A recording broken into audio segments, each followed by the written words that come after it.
ചുട്ടുപൊള്ളുന്ന ചൂടിൽ മത്സരാർത്ഥികൾക്കും കലോത്സവ വേദിയിൽ എത്തുന്നവർക്കും ആശ്വാസമാവുകയാണ് നാടൻ ഓറഞ്ച് ജ്യൂസ് കട.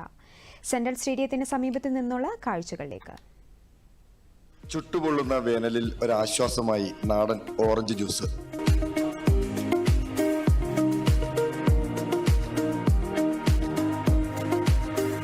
മിക്സറിലടിക്കാതെ കൈകൊണ്ട് പ്രവർത്തിക്കുന്ന ഓറഞ്ച് പിഴിയൽ യന്ത്രം.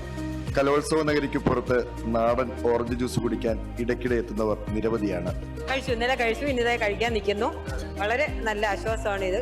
പ്രത്യേകിച്ച് സെൻട്രൽ സ്റ്റേഡിയത്തിൽ നല്ല ചൂടാണ്, അപ്പൊ അതിനൊരു ആശ്വാസമാണ് ഇവിടുത്തെ ഈ ഓറഞ്ച് ജ്യൂസ്. നാടൻ ഓറഞ്ച് ജ്യൂസ് മുതൽ വിവിധ തരം സർബത്തുകൾ വരെ റെഡിയാണ്. നല്ല ചൂടാണ്, ചൂടിന് ആശ്വാസം കിട്ടാനായിട്ടാണ് ഞങ്ങൾ ജ്യൂസ് കുടിക്കാൻ വന്നത്. ഇന്നലെ ഇവിടെ വന്നിരുന്നു. പ്യുവർ ആയിട്ടുള്ള ഫ്രഷ് ഓറഞ്ച് ജ്യൂസ് ആണ് ഇത്. മിക്സിയിൽ അടിക്കുന്നതല്ല, ലൈവായിട്ട് ഞങ്ങള് ആ ഒരു മെഷീനിൽ ചെയ്യുന്നതാണ്. ഒരിക്കൽ സ്വാദറിഞ്ഞവർ വീണ്ടും എത്തുന്നു എന്ന പ്രത്യേകതയുമുണ്ട്.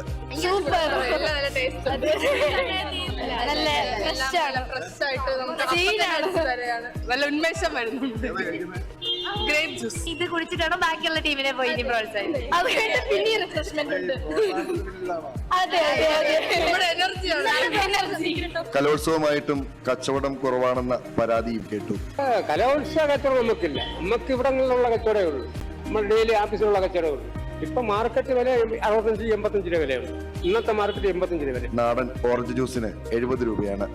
പക്ഷേ വിലയൊന്നും പ്രശ്നമല്ല, ആവശ്യക്കാർ ധാരാളം. കലോത്സവം സെൻട്രൽ സ്റ്റേഡിയത്തിനുള്ളിലാണെങ്കിലും ഈ നാടൻ ഓറഞ്ച് ജ്യൂസ് തന്നെയാണ് ഇവിടുത്തെ ഏറ്റവും പ്രധാനപ്പെട്ട താരം. ദൂരദർശൻ വാർത്തകൾക്ക് വേണ്ടി സെൻട്രൽ സ്റ്റേഡിയത്തിന് മുന്നിൽ നിന്നും സത്യരാജിനോടൊപ്പം വി ശ്രീകുമാർ.